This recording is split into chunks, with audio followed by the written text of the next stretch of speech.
Bismillahirrahmanirrahim. Assalamualaikum warahmatullahi wabarakatuh. Alhamdulillahilladzi arsala rasulahu bil huda wa dinil haqq liyudhhirahu 'ala dini kullihi wa kafa billahi syahida. Asyhadu an la ilaha illallah wahdahu la syarika lahu. Asyhadu anna Muhammadan abduhu wa rasuluh. Allah Ta'ala pada Alhamdulillah minasyaitonir rajim. Bismillahirrahmanirrahim. Iqra bismi rabbikal ladzi khalaq. Khalaqal insana min 'alaq. Iqra wa rabbukal akram. Rasulullah sallallahu alaihi wasallam yuridillahu bihi khairan yufaqihuhu fiddin. Rahimahullah, puji dan syukur kita senantiasa panjatkan kehadirat Allah Subhanahu wa taala. Alhamdulillah pada malam hari ini kita kembali bisa hadir di musala Yayasan Cendekia Nabi ini dalam rangka majelis ilmu, ya, dalam rangka menunaikan kewajiban kita menuntut ilmu. Kemudian salawat dan salam terus kita sanjung anugerahkan kepada junjungan kita Muhammad sallallahu alaihi wasallam, kepada sahabat tabi'in, tabi'in dan kita semua umatnya yang senantiasa istiqamah mengikuti jalan kebenaran yang kiamat. Alhamdulillah, malam hari ini kita coba muhasabah, ya, dan meneguhkan kembali pemahaman kita, keilmuan kita tentang pendidikan, ya, dan pengajaran, terutamanya skill, ya, sekaligus kepribadian sang guru, ya.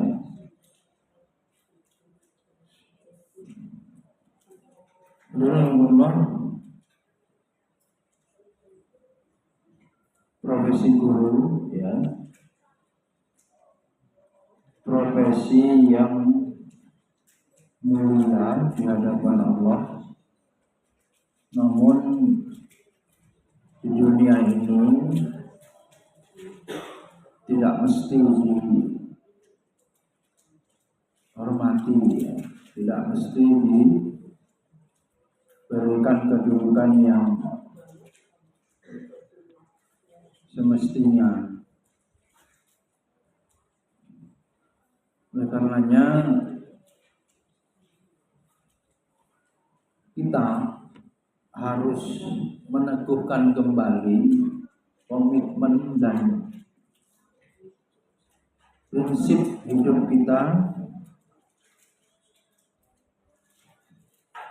yang memilih jalan hidup sebagai mu'allim, sebagai guru.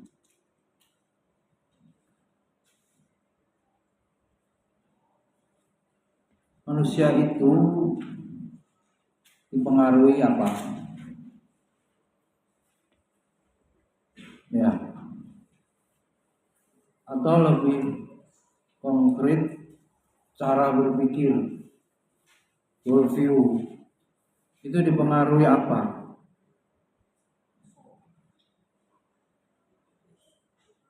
Mengapa seseorang itu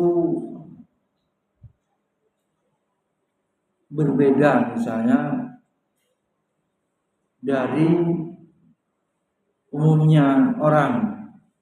Sarjana A, sarjana sama-sama satu kelas, prodi sama, tapi punya tasawur, cara berpikir, cara pandang yang berbeda. Itu bagaimana itu menjelaskannya? Satu kelas sama prodinya, bahasa Arab, PAI misalnya. Pernah mencoba menelaah, ya, kenapa berbeda?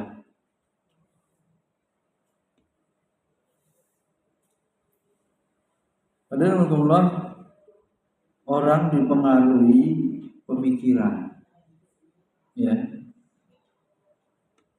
Apa? Pemikiran.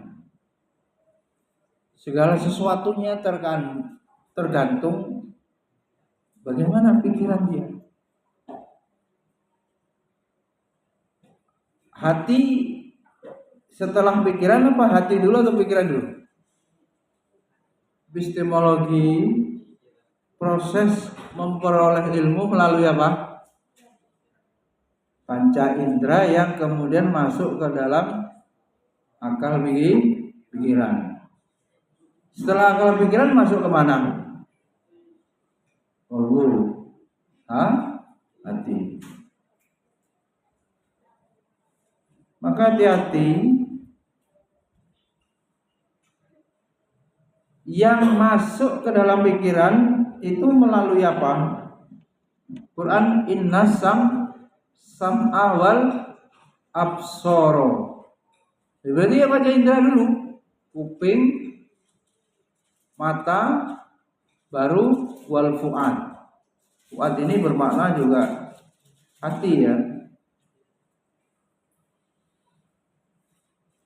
Maka santri kita atau diri kita atau orang yang kita contohkan tadi, sama-sama sarjana tadi, akan dipengaruhi oleh apa yang dia baca, apa yang dia dengar. Kalau kemudian kupingnya selalu diistiqomahkan tilawah, mendengar tilawah umi, jadi lahjahnya lancar metode umi, ya. Kata ahlinya Mbak Nisa, anak-anak itu dengan sendirinya sudah ngikut-ngikut metode umi, walaupun secara lembaga kerjasamanya atau institusi ini belum pernah melatihkan. Ya mungkin juga karena mendengar murotal yang banyak diputar. Mungkin juga gurunya ada yang setengah umi gitu ya kali ya, karena nggak punya lisensi, ya. Setengah umi itu apa ya? Yang penting nggak LGBT aja lah itu, setengah umi. Agak jarang yang perempuan jadi laki yang jadi guru, waria di salon, iya kan? Tapi kalau laki-laki, LGBT itu banyak di pondok, ininya penyebarannya. Dengan demikian kita harus memaksa telinga kita, memaksa mata kita untuk memasukkan ilmu, untuk menginput pengetahuan, sehingga hati kita sebagai raja memutuskan berdasarkan ilmu sampai terbentuk apa namanya? Sahsiyah. Ini gabungan, sering kita ulas. Kepribadian disebut juga, ada bilang akhlak juga, karakter juga. Itu ditentukan apa? Akal, qalbu dan hawa nafsu.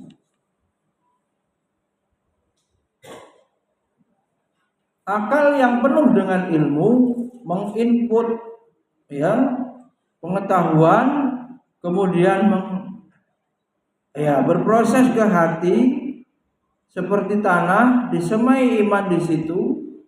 Kemudian nafsu manusia kita tahu sekurang-kurangnya 3 bahkan 4 yaitu mutmainah, lawamah, amarah bisu, dan mulhamah, ilham potensi baik dan buruk. Fa'alhamaha fujuraha wa taqwaha. Kemudian bisikan korin, bisikan malaikat jin korin dan malaikat korin pendamping. Terus terjadi pergumulan, terjadi konflik, bahkan bisikan mengaruhi pengaruh yang kemudian diputuskan oleh manusia itu dia akan menampilkan perilaku atau akhlak terpuji atau tercela. Dia akan berbuat ketaatan atau berbuat maksiat. Begitu urut-urutannya. Disederhanakan, diringkas. Yang ini kemudian jadilah keputusan-keputusan hidupnya, detik, menit, jam, hari, apa yang dia lakukan. Kemudian perbuatan manusia itu akan dihukumi. Hukum fikihnya berapa? Apakah perbuatan itu termasuk perbuatan yang haram, kemudian makruh, mubah, sunnah, atau wajib? Begitu. Akhirnya dia hidupnya nanti diisi bentuk-bentuk hukum 5 itu, dan manusia itu akan dimintai pertanggungjawaban atas semua yang dia lakukan di dunia. Ada yang tetap di masjid, ada yang datang ke sini Abi Arjun, Abi Satria setelah sholat, ada yang memutuskan taklim dulu baru mengakhirkan sholat isya-nya. Tadi sudah kita bahas cara berpikir manusia dipengaruhi oleh apa yang masuk ke dalam akalnya, apa yang masuk dari telinganya, diproses di hati, pengaruhi bisikan-bisikan malaikat korin, jin korin, kemudian hawa nafsunya, dan diputuskan. Itu baru yang internal belum eksternal. Kalau ada bisikan dari setan dari kalangan manusia. Jin nanti wanas. Ini kembali saya tegaskan, maka ditarik dalam konteks sebagai guru yang mengajar. Kenapa guru ini bisa amanah? Kenapa guru yang satu belum waktunya keluar sudah keluar? Sangat terkait dengan apa? Kepribadian orang itu, sangat terkait ilmu yang masuk itu loh. Kalau dia ilmunya benar, hatinya bersih, takut. Jadi orang yang bertanggung jawab. Jadi orang yang amanah. Jadi orang yang disiplin. Pemikiran tentang saya atau kesadaran dirinya, saya seorang guru, saya harus menunjukkan atau dituntut menjadi uswah. Saya dituntut untuk amanah, qawiyun amin, sebagai orang yang kuat, bertanggung jawab dan terpercaya. Itu kriterianya memilih pegawai di Quran. Maka antum semuanya harus memastikan apa yang masuk, apa yang didengar masuk ke akal ini, ke pikiran. baca yang benar, hari-hari mendengar yang baik. Itulah mahalnya sebetulnya lembaga pendidikan itu. Apa yang paling mahal itu milih atau bi'ah hasanahnya itu. Memang dijaga betul. Bisobirin bagaimana steril masjid itu dari pengaruh suara yang tidak baik, ya kan? Dari obrolan yang tidak baik. Makanya masjid tempat ibadah. Hadir orang di situ itu beribadah. Yang males kemudian bisa bagaimana semangat beribadah ketika ada di lingkungan tadi. Apalagi juga lembaga pendidikan Islami, pondok pesantren atau boarding school atau asrama yang kemudian di situ tempat tinggal santri. Manakala itu sudah bisa diwujudkan sesuai dengan prinsip-prinsip nilai-nilai ajaran Islam, disitulah kemudian santri masuk dalam sistem bi'ah hasanah.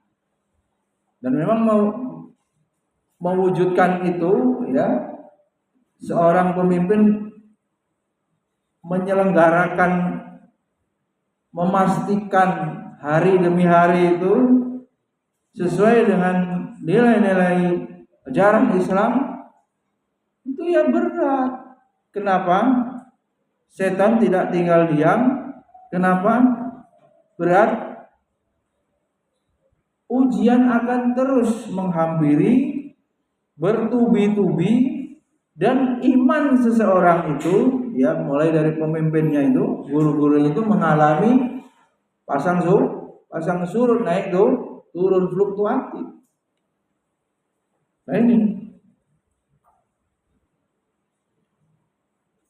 dulu sering disampaikan, lembaga itu kalau sudah hilang taklim, udah berganti field tripnya, kegiatan-kegiatannya itu semuanya bernuansa kemewahan, pasti mengajinya, ruhnya itu hilang.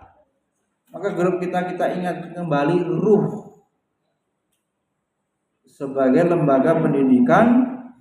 Apa ruhnya? Waktu itu disampaikan, apa lembaga itu ruhnya? Adanya ini untuk mengemban apa? Nyawanya itu, amar ma'ruf nahi.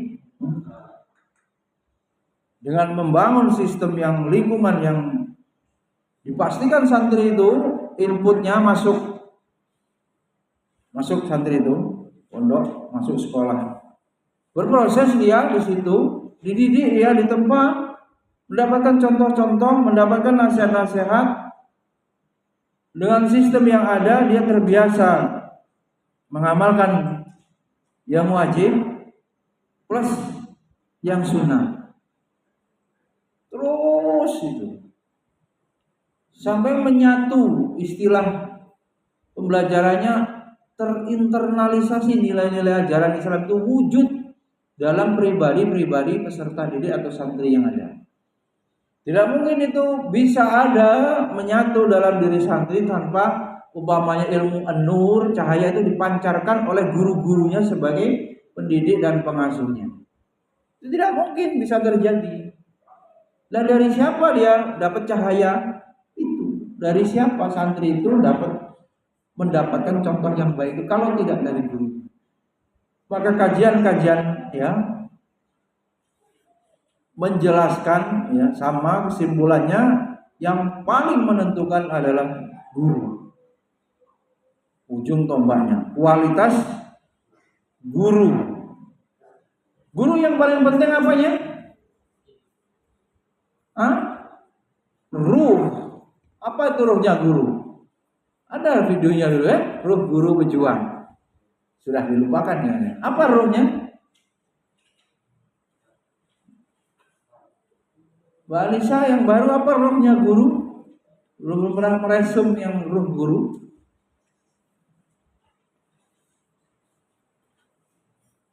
Yang habis itu yang senior. Apa ruhnya guru?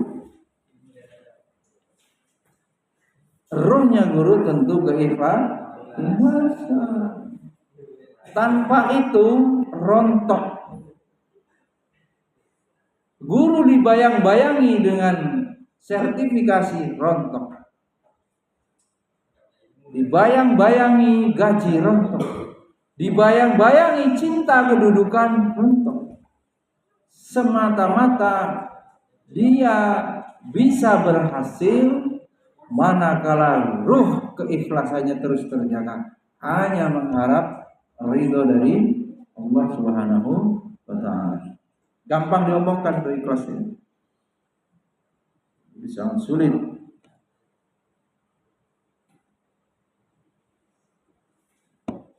Apa tadi?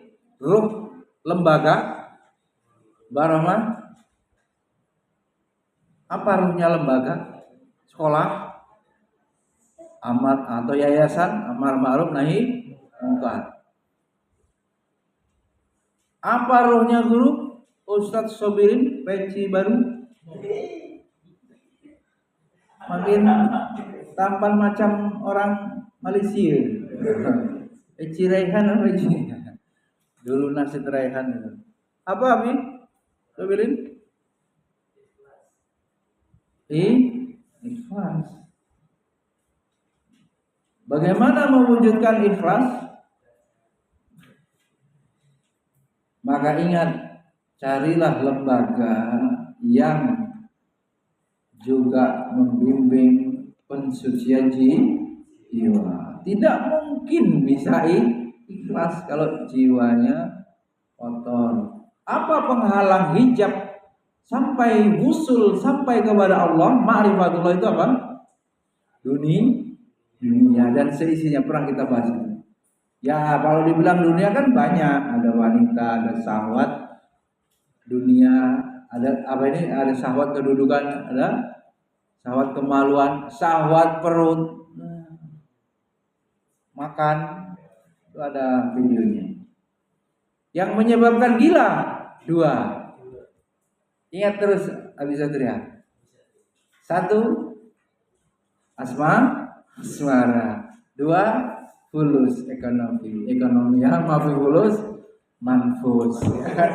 Selesai ya, harga diri tak ada. Alhamdulillah, itu ringkasan-ringkasan sebagai mukadimah ya.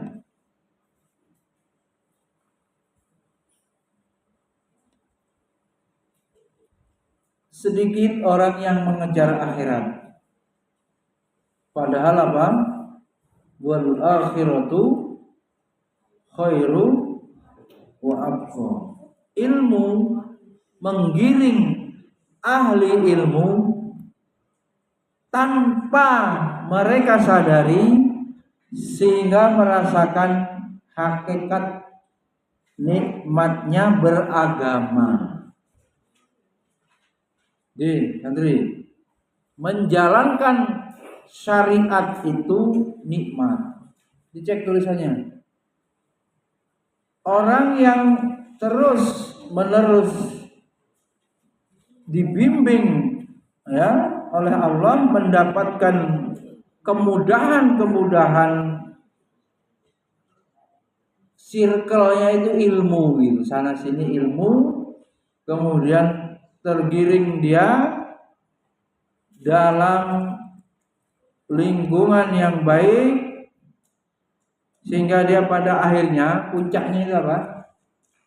Merasakan kenikmatan taat kepada Allah Subhanahu wa ta'ala. Benar bisa merasakan. Siapa yang bisa? Atau ibadah itu beban? Ya. Dan tidak mungkin bisa istiqomah tanpa terus-menerus melazimi majelis ilmu, enggak mungkin. Ya.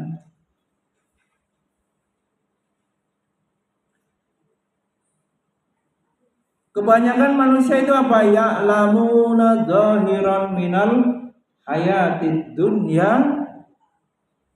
wa hum anil akhirati hum ghafilun. Ya. Udah urusan dunia ini cerdas dia, pintar dia, mahir dia, paham. Tapi urusan akhirat ghaflah, lalai, tak paham. Kebanyakan manusia begitu. Kemudian juga manusia nafsunya itu, keinginan hawa nafsunya itu ternyata apa? Menyuruh dia memenuhi keinginan syahwat. Dan memang tabiat dunia ini apa? Khuffatil jannah bil makarim wa khuffatin nar bis syahawat. Jalan-jalan atau lingkup sekeliling sekitar surga itu yang dibenci hawa nafsu. Adapun jalan menuju neraka ya, dilingkupi atau sekelilingnya itu disenangi syahwat. Oh. Ya, ini bertolak belakang. Manusia pengennya menuruti syahwat, bersenang-senang, ternyata itu jalan menuju neraka. Yang jalan menuju surga itu yang harus sabar, yang harus kuat menerima ujian. Nggak enak. Ternyata itu jalan surga. Ini tabiat-tabiat itu ini harus patri ya, tanamkan, hujamkan bahwa memilih jalan dakwah sering saya sampaikan mendaki, bukan hanya jalan lurus, apalagi menurun, mendaki berat, ya. Dan tidak sedikit, ya, itu ada bukunya kalau mau dicari.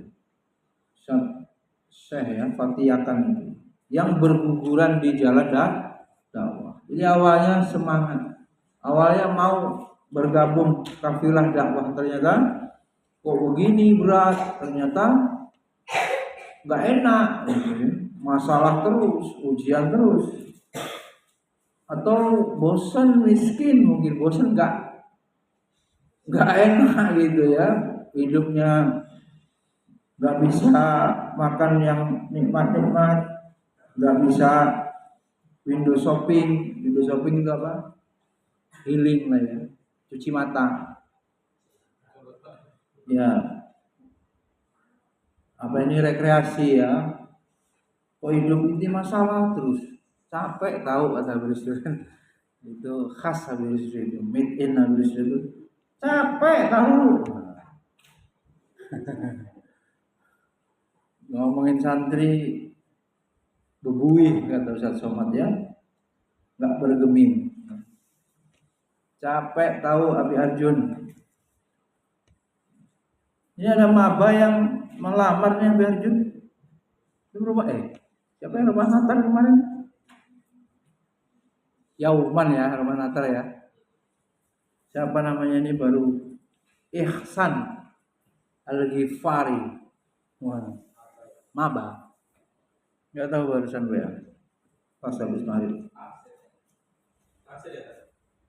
PAI. Ya, bisa piring. Tadi habis piring. Pas saya mau tilawah ini, baru itu saya lihat belajar apa ngerjain PR apa. Oh, baru ingat habis piring ini. Oh, mahasiswa, masih gitu ya. Oh, baru sadar. Kirain Abang Maksim. Nggak jadi ya ini ya.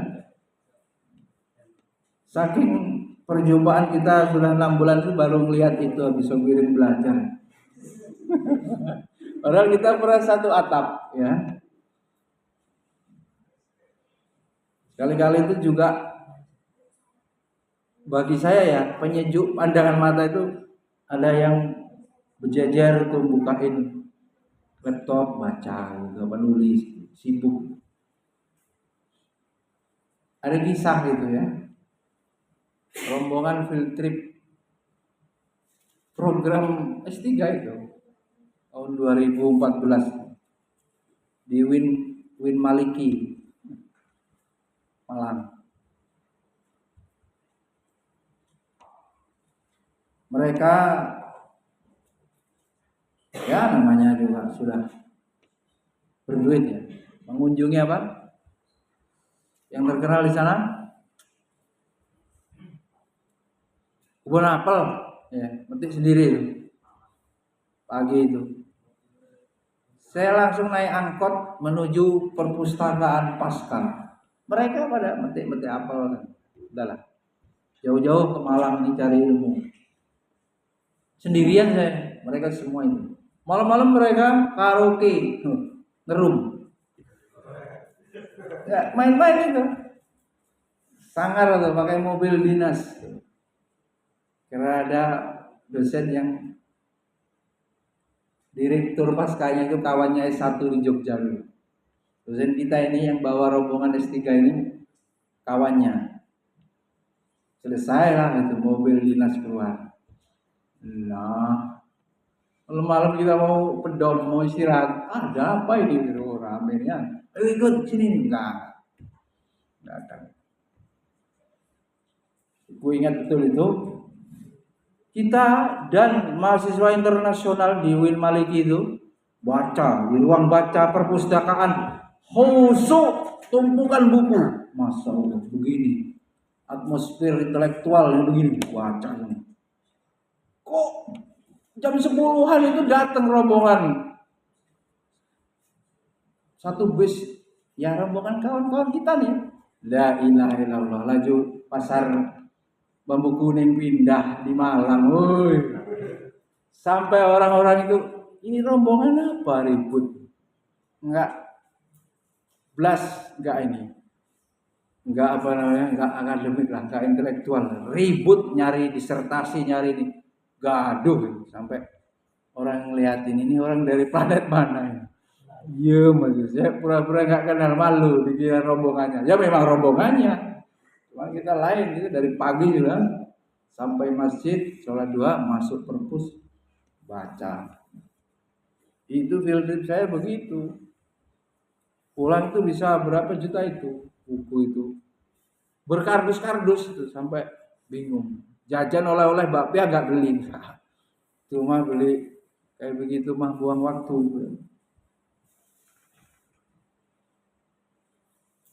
Alhamdulillah kalau kita komitmen dengan ilmu, kita juga akan dimudahkan. Komitmen sebagai guru, kita itu diberi kebahagiaan. Ini tukang nyebokin ini Mbak Yuli, mulai koordinator BK ini koordinator apa ini ngompol ya.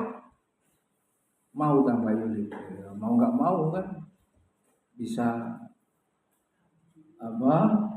Ribet kalau nolak-nolak ya. Coba kebahagiaan seorang guru itu beda ukurannya ya dari kebahagiaan orang pada umumnya. Silakan Anda telusuri ya, searching atau beli buku apa itu definisi kebahagiaan. Ternyata berbalik tuh Buya Hafta, tergantung cara berpikirnya tentang bahagia. Disebut di Quran bahagia karena taat. Ya. Ahli filosof juga kalau orang yang bahagia itu yang tidak punya keinginan apapun, dia sudah memiliki semuanya seperti apa? Seolah-olah sang raja. Wah, itu. Padahal itu menderita aslinya ya. Beda ya cara berpikirnya. Memaknai sesuatu. Wonder Woman Mbak Nisa misalnya, masa jam 5 aku bisa napas jam 13.45 ya, masuk itu dah. Kayak ini setengah mabuk ya Mbak Nisa ya. Teler, kelas ini rewel, kelas ini rewel. Baru sebentar lalu sudah mau asar atau sudah asar, berangkat ke A2 sampai malam. Akhirnya apa? Selesai penilisan. Begitu tiap hari. Yang lihat itu Wonder Woman kuat. Yang laki aja udah berapa kali bidan liar, coblos terus. Yang akhwat bisa kuat. Apa yang membedakan itu? Mungkin tinjauan girohnya, hamasahnya, semangatnya. Dan kalau mau dikaji, kalau menekuni atau mencintai pekerjaannya itu membuat ringan, membuat apa? Mudah, kita tidak merasa terbebani. Begitu. Oh, Habifil nggak ada. Habifil dalam diskusinya, aku ingin mengembangkan panggilan jiwaku sebagai guru. Hah? Kenapa kemarin kuliah di AT gitu ya, kadang-kadang kan? Bukan salah belajar tafsir, tapi waktu yang terbatas, ya harusnya kuliahnya tarbiyah.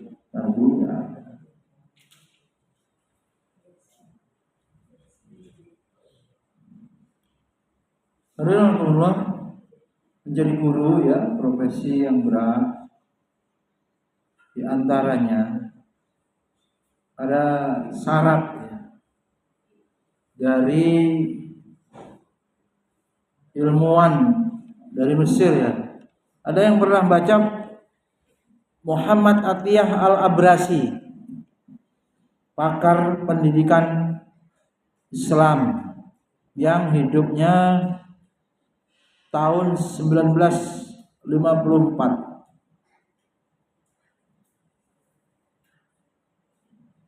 Saat pemerintahan Abdul Nasser.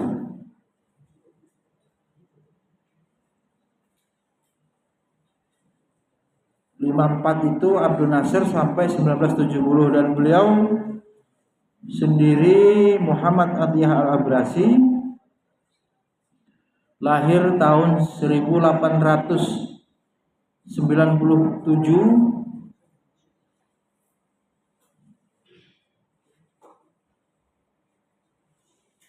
Beliau menjadi pakar ya pendidikan Islam, salah satu cendekiawan di bidang pendidikan. Dia menulis ini poin-poinnya. Sifat-sifat yang harus dimiliki oleh seorang guru. Zaid. Korek, dicek nanti Abi Sabidin. Pertama, zuhud, seperti namanya Zahid, zuhud. Dua, seorang guru harus bersih tubuhnya. Nomor dua nih, jauh dari dosa besar. Berat nih. Sifat terhindar dari sifat riya, dengki. Lebih berat nih bahas dengki nih. Sekolah orang lain banyak muridnya, dengki lah. Sekolah kita gak ada murid. Berat tuh. Permusuhan, perselisihan, dan sifat tercela lainnya.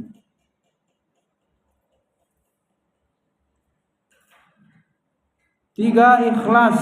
Ya, ini sering diulas. Dirinci sama beliau, ikhlasnya itu dalam kepercayaan.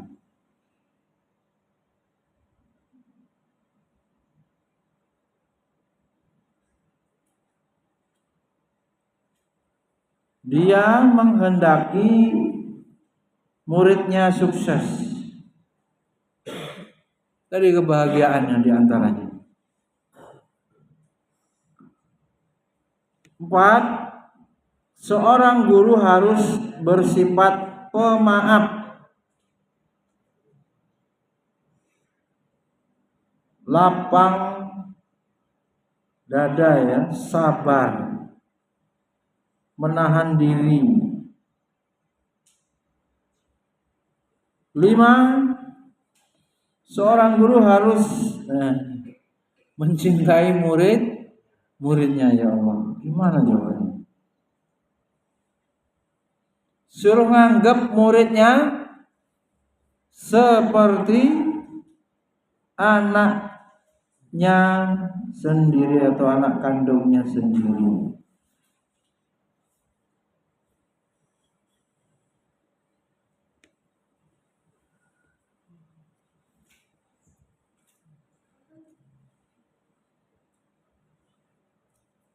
Enam, bahasa mudahnya memahami psikologi, ya. Ini bahasanya panjang. Memahami psikologi muridnya, tentu ada wataknya, kepribadian muridnya itu. Dia kalau menghadapi muridnya itu pas gitu. Bagus nih gimana Lukman, bagaimana cara memperlakukan Ahnaf. Ini beda-beda, biar bagaimana dia hubungannya tidak kontraproduktif gitu, hubungan edukatif. Ini kan nggak gampang. Kenapa dengan guru A bisa dia mau menulis, dengan guru B nggak? Ribut aja, cenderung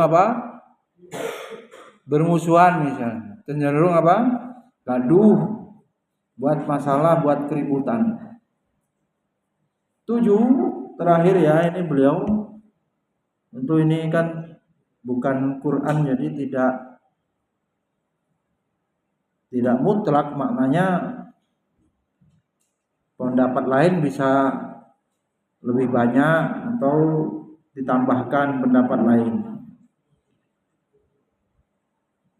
Beliau tegaskan di sini harus menguasai materi. Guru itu, ini berat. Jangan sampai asal ngajar. Akhirnya muridnya juga berhasil. Buang-buang umur kata orang Jawa bilang. Wah, gurunya amatir, tidak profesional, tidak mendalami.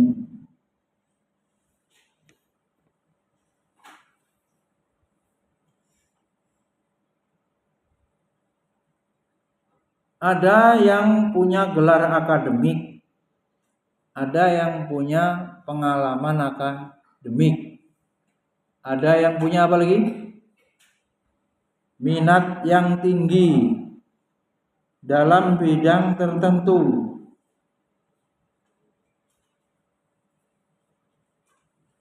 Atau orang bilang multi talenta, banyak bidang yang dikuasai. Tapi betul-betul teruji ya, memang ulama dan intelektual. Terus anunya slogannya UIN itu maunya gitu, intelektual yang ulama yang intelektual. Ya, intelektual itu yang sulit dari sisi ilmu pengetahuan umum ya. Kalau ulama kan ilmu pengetahuan agama. Yang terjadi satu bidang saja ya. Kalau ulama saja, intelektual saja. Ya, pengen disatukan itu berat sekali.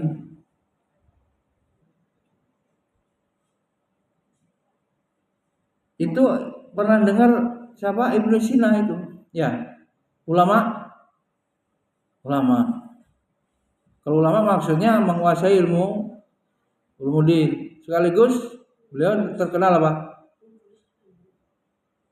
Ahli kedokteran, dokter. Begitu. Ya.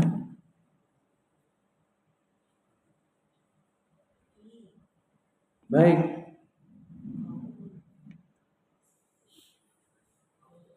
Kemudian kita harus mewaspadai hal-hal yang bisa membahayakan sebagai guru. Dalam hal pergaulan, ya.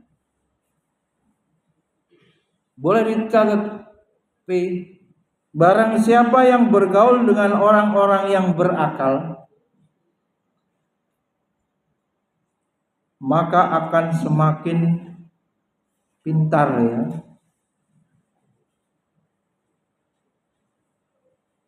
Semakin apa? Terasah itu.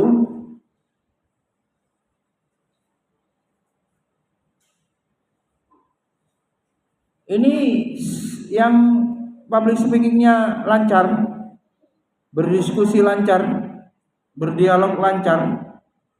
Siapa?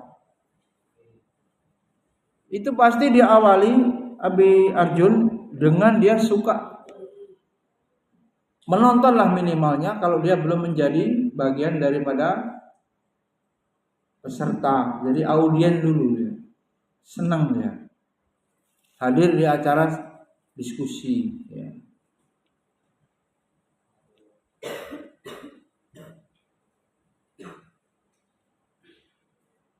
Kemudian barang siapa yang bergaul dengan orang yang bodoh, jahil, akhirnya apa? Akalnya itu rendah, tumpul. Ibarat pisau itu yang tajam, ini kan yang pinter ya. Ini tumpul ya. Bodoh menjadikan, ya, orang yang bodoh menjadikan rendah pemahamannya. Siapa yang bergaul dengan orang bodoh?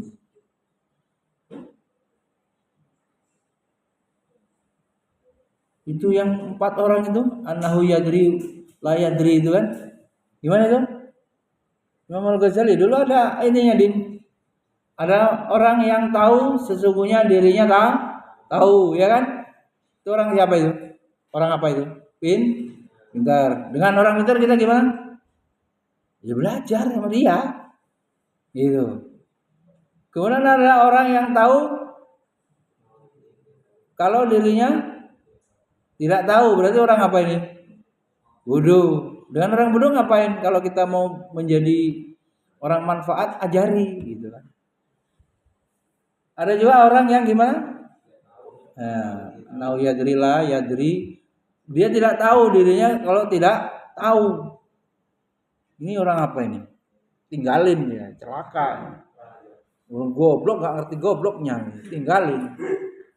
Gitu ya. Penting ini, kita ini urusannya dalam teori. Kemarin kita ada pembahasan apa itu? Imitasi ya, metode Nabi meniru ya. Nabi sebagai contoh ditiru. Nah, kita ini berinteraksi, ujung-ujungnya apa? Terjadi apa? Tarik menarik, pengaruh mempengaruhi. Coba di hadisnya itu gimana? Bergaul dengan penjual minyak wangi itu orang baik, permisalan tamsilnya kita akan ikut wangi. Bergaul dengan pandai besi, perumpamaan orang yang buruk, kita akan terkena api atau terkena baunya yang tidak sedap, ya, kena kotoran. Maksudnya apa? Guru milih-milih teman. Kalau dia tidak mampu mendawai, kita tidak boleh. Tidak boleh berteman dengan orang-orang yang fasik. Kalau kuat imannya mau mendawai boleh. Hati-hati terkontaminasi atau terbawa arus. Kemudian barang siapa yang tidak serius dalam menjaga agama dan akhlaknya, nggak serius nih jaga agama, nggak serius nih jaga akhlaknya, akibatnya apa? Ya dia akan terjerumus pada maksiat. Kita harus jaga agama kita ini. Yang paling mahal dalam hidup ini keyakinan. Gitu. Kita berada di jalan Allah, yakin Allah meridhoi setiap gerak langkah kita, meskipun manusia menganggapnya apa? Hina mungkin ya, miskin, nggak dianggap gitu ya, diremehkan, nggak apa-apa. Kita hidup dengan keyakinan kita. Mungkin pribadi yang kuat, saya menjadi guru. Pilihan sadar, lalu sabar, sadar tapi nggak sabar ya, berhenti juga, bosan, capek tahu. Berat ini, ya, merubah capek tahu ini berat. Diumpamakan juga akhlak kita ibarat selendang yang maknanya bisa rombang-ambing loh ya. Bahkan agama seseorang itu gimana? Tergantung teman kan begitu. Bal yang durman yukhalil, lihatlah siapa teman akrabnya. Itu kalau mau lihat orang itu baik tidak baik, oh ini mencari jodoh nih Mbak Yuli. Mbak Romanya lihat temennya. Kira-kira disobirin seperti burung merpati apa burung gagak? Berteman dengan gagak, diterkamnya selesai. Merpati temannya merpati, begitu habitatnya. Orang baik temannya baik, begitu ya.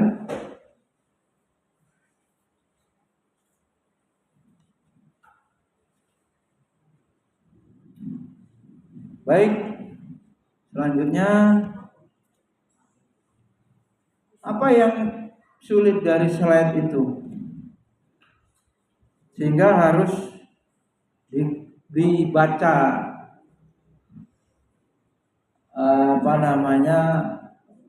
satu persatu kan tidak. Ini kan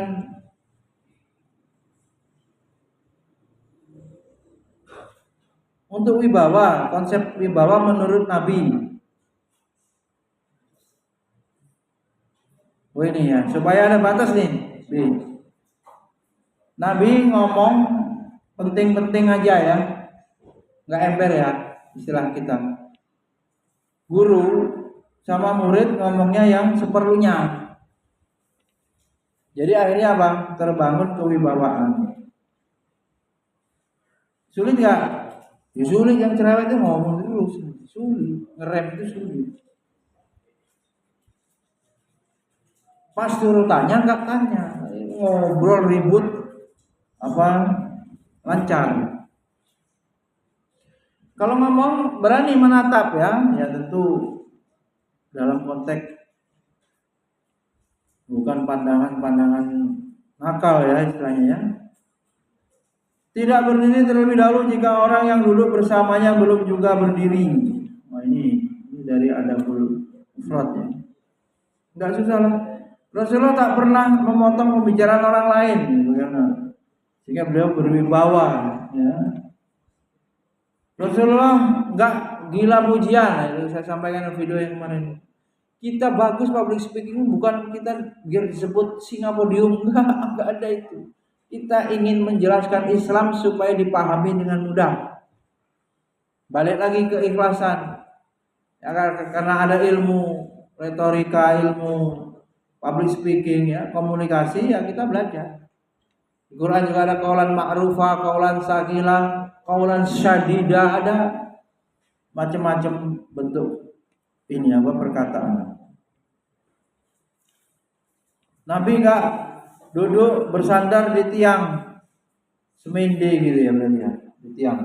Dan tidak pernah duduk bersandar di hadapan orang banyak. Jadi selalu dalam kondisi tegap, enggak kayak orang males-males gitu ya.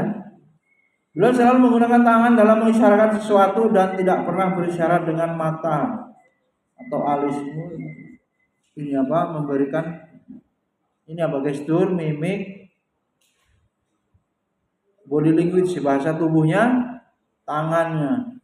Rasulullah tidak pernah tergesa-gesa dalam hal apapun, beri tenang membawanya. Rasulullah tertawa beliau dengan lembut, bukan yang kayak tadi pagi habis mobil, konser tawa di sampai kebun-kebun dengar. Rasulullah tidak terbahak banyak ini apa senyum, apa namanya, tertawanya itu nggak ngakak ya. Siapa yang menyampaikan satu ilmu saja dan ada orang yang mengamalkannya, maka walaupun yang menyampaikan sudah tiada, ia akan tetap ya memperoleh pahala. Untuk kemampuan yang dimiliki guru, ya ini sudah sering di perkuliahan ya. Tapi biasanya begini, tadi masalah niat. Apa yang dipikirkan kalau agak-agak kurang fit Abi Satria, Abi Arjun, besok berangkat apa enggak? Malam ini agak kurang fit gitu. Kuliahnya ditahan-tahan masuk apa udah aja lah, nanti absen gimana? Bagaimana itu?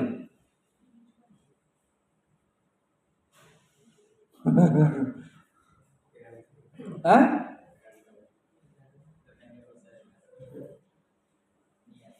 Bukan badanmu kamu putuskan masuk apa enggak, dosanya pasti masuk gitu. Karena ini kan contoh.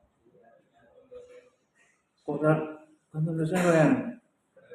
Dosanya semua oke, pokoknya cocok. Ya bisa birin. Masuk enggak kira-kira? Badannya agak-agak gimana? Wah. Enggak terlalu percaya ini.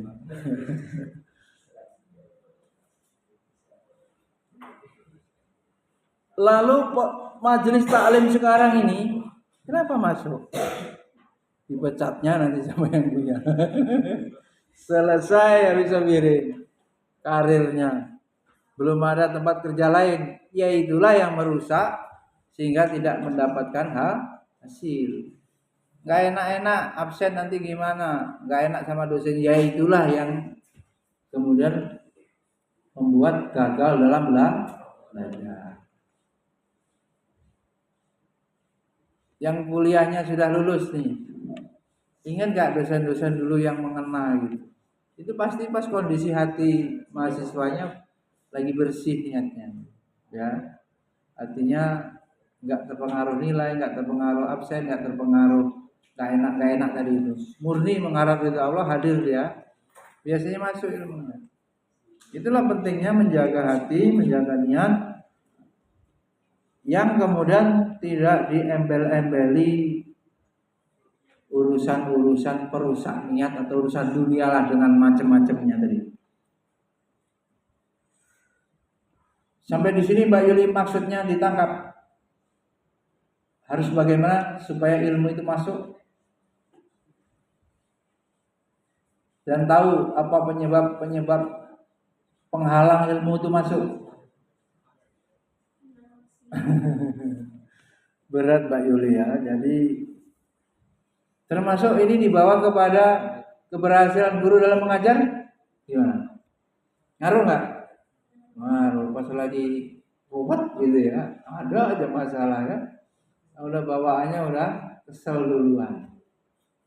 Begitu ya ujiannya.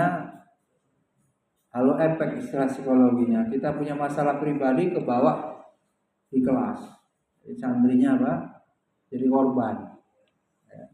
Hal-hal seperti itu memang berat menetralisirnya. Jadi semakin bersih hatinya, siap menerima ilmu, open mind, buka ya, tidak merasa tinggi. Karena ilmu ini ibarat ini air ya, dan tidak mungkin air itu akan naik mengalir itu, nanjak, nggak mungkin ya, ke bawah. Jadi orang yang tawaduk baru bisa dapat ilmu. Orang yang nyombongkan diri susah. merasa dirinya apa? Lebih baik atau merasa paling benar.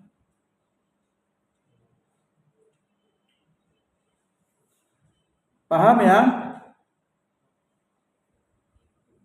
Satu lagi yang berat ya, sebagai seorang guru, apa itu?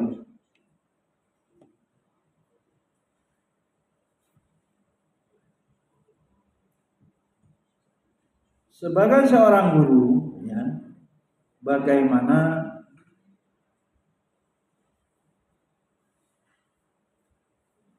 apapun yang menjadi penghalang ya, atau motivasi niat itu bisa diluruskan ya, atau bisa dia kesampingkan. Apa itu?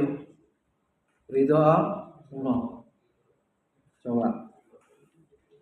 Ya terserahlah orang bilang, kamu mau amat kerja capek gaji kecil, enggak peduli dia.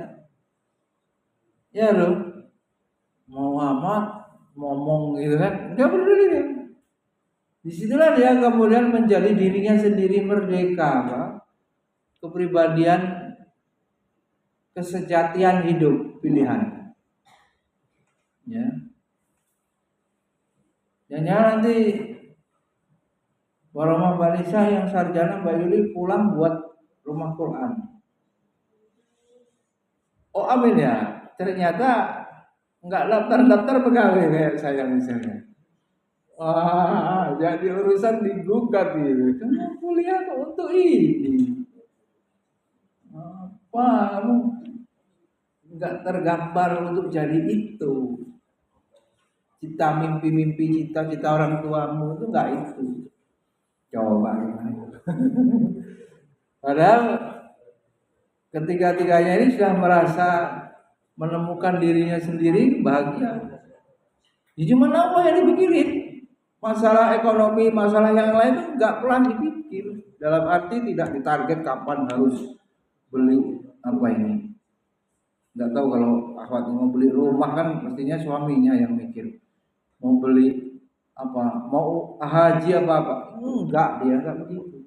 Maka urusan dunia ini tidak diberat-beratin kalau bahasa saya itu. Enggak usah diberat-beratin.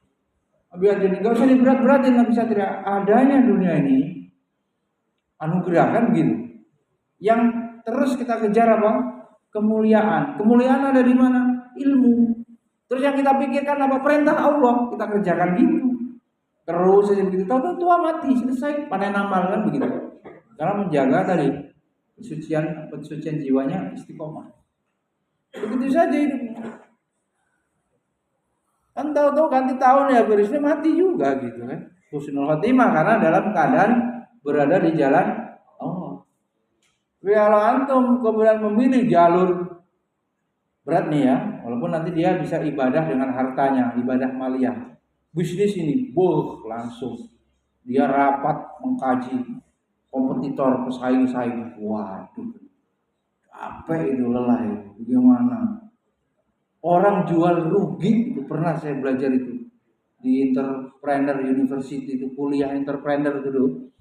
Orang itu untuk membunuh kita pemasaran dari dagangan kita mereka jual rugi. Waduh, bukan lagi pulang modal rugi biar kita mati. Setelah itu besok dia pelanggan yang disobirin pindah ke pesaing kita. Setelah pindah ke sana semua, baru dia bisa mainin harga lagi. Kita sih sudah mati. Bayangkan sampai segitunya gitu. Capek itu ya. Capek lelah. Maka menjadi guru ini taman-taman surga ya bahagia. Sekarang pertanyaannya siapa yang punya jiwa guru yang sejati? Panggilan jiwa melihat kebodohan terpanggil untuk menghilangkan kebodohan itu. Siapa?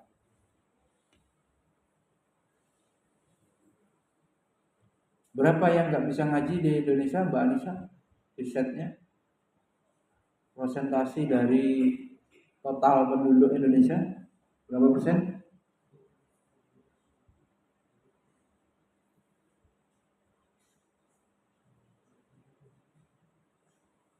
Riset Republika itu beberapa tahun yang lalu sekitar 65%. Coba.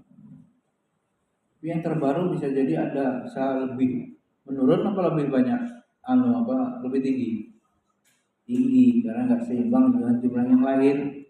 Guru yang ada semakin sedikit. Walaupun mungkin Mbak Anissa atau rumah Quran banyak, ya di Lampung di sini tempat lain yang ada orang lahir bodoh kan gitu. Sehingga literasi Indonesia aja masalah, apalagi baca Quran kan. Tetap saja krisis dai. Seperti yang saya sampaikan, masih kekurangan dai. Yang mau ngurusin itu sih, orang tua ya pengen aman gitu ya. ASN, kemudian dokter, arsitek kan zona aman kan. Di situ basah gitu kan. Ibaratnya cepet kaya. Yang PAI itu kan ya kalau nggak terima kemana-mana, terus duitnya cuma cukup untuk bayar UKT PAI, SPP PAI, ya udah PAI. Begitu, bukan menjadi prioritas. Baik, ada pertanyaan? Kalau mau dievaluasi, coba pemahaman diri dari itu.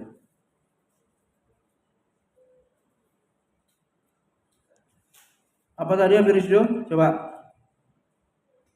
Ini rubriknya apa?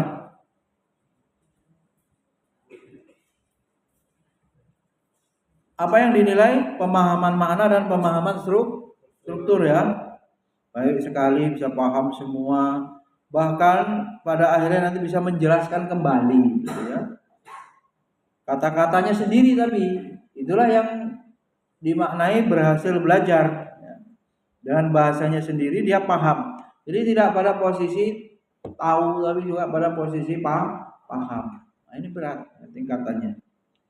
Ya, paham.